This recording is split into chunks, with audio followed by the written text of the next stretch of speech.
mas trabalho na cidade de Contagem. Sou professor na educação desde 1993. E sou professor de matemática, licenciado em matemática, licenciado em artes também.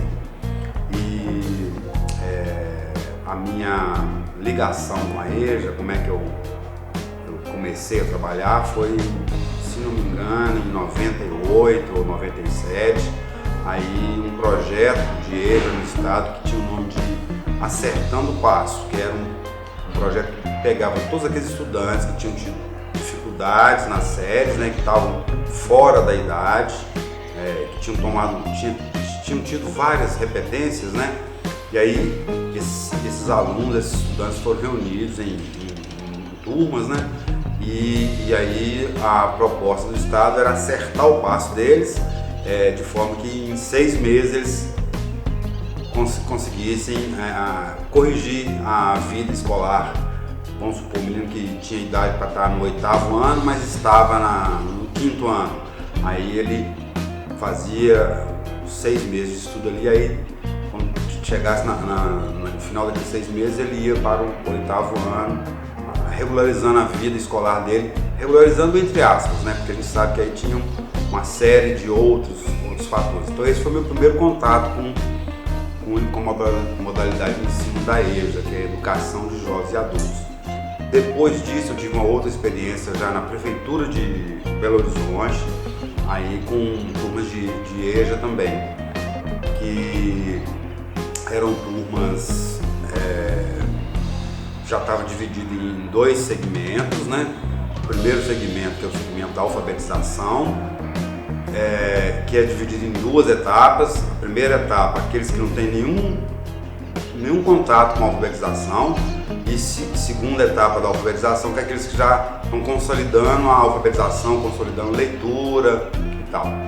E o segundo segmento, que também é dividido em 2 etapas. A primeira etapa, aqueles que estão numa turma intermediária, que seria o 6º e 7º ano, a antiga 5ª série e a 6ª série, e entre o 8º e 9º, que seria 7º e 8º anos anteriormente.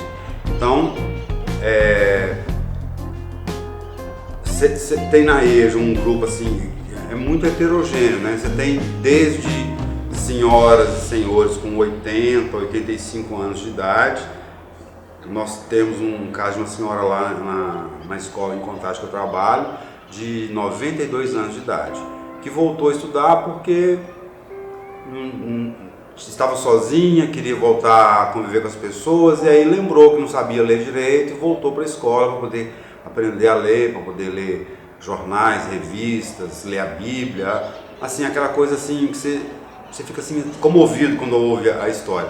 E tem estudante de 15 anos que tem um desempenho escolar ruim, que tem uma adaptação ruim com a escola, que não consegue se adaptar às regras, e aí ele entra num processo de reprovação, é reprovado uma vez, 2, 3, aí quando chega com 15, 16 anos, ele está muito fora do padrão dos estudantes que estão naquela turma dele. Vamos supor uma turma de 6º ano, que tem estudantes de 11, 12 anos. Aí você tem um estudante de 15, 16 anos. Ele fica destoado, né? Fica sem lugar naquele ambiente.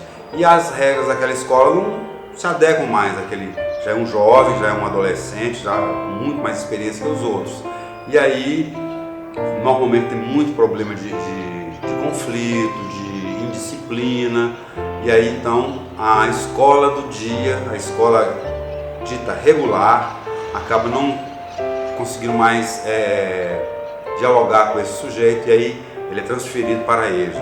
Aí quando chega na EJA é uma outra realidade, não é mais dividido em séries, mas ele é aquele estudante que teve negado o direito de aprender no tempo dele, e aí então a gente tem que renovar os laços, né, de diálogo com esse sujeito, e a EJA tem esse papel, né? A minha ligação com a EJA começa com isso. E com o sindicato, né, desde que eu comecei a trabalhar na educação, eu me filiei ao Sindiúte, né?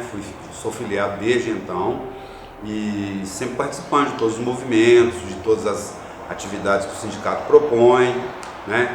E acabou que eu cheguei à direção da Subsede Contagem em 2007, 2008 e 2009, participei de um mandato lá e depois participei de um mandato também na direção da Subsede de Ibirité, num tempo que eu trabalhei lá na cidade de Ibirité, e depois retornei agora para a direção do Sindiúte de Contagem, nesse mandato que vai se encerrar em 2021, 19, 20 e 21.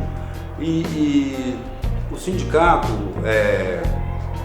diferente que as pessoas pensam, muitas pessoas pensam, que é uma instituição que está ali só para pensar no professor, nas coisas salariais, o sindicato, o Sindiúte, MG, ele pensa nas questões pedagógicas, ele defende uma educação de qualidade, defende uma educação pública, né, gratuita, uma educação laica, uma educação que tem um partido, que é o partido do povo pobre, do povo trabalhador. Então é essa educação que a gente defende, e aí a gente participa de seminários, a gente procura compreender, aprender sobre as diversas modalidades da educação, para a gente poder ter embasamento para fazer discussão com os governos, para fazer discussão com nossos colegas, professores, e levar essas informações que a gente adquire numa atividade igual esse Encontro Nacional da EJA, e a gente leva de novo para a base, para dialogar melhor com nossos companheiros e para poder defender melhor a educação pública na nossa cidade, no estado de Minas e nesse país nosso que está tão massacrado, tão sofrido por essa conjuntura de ódio, de intolerância que se instaurou aqui no nosso país.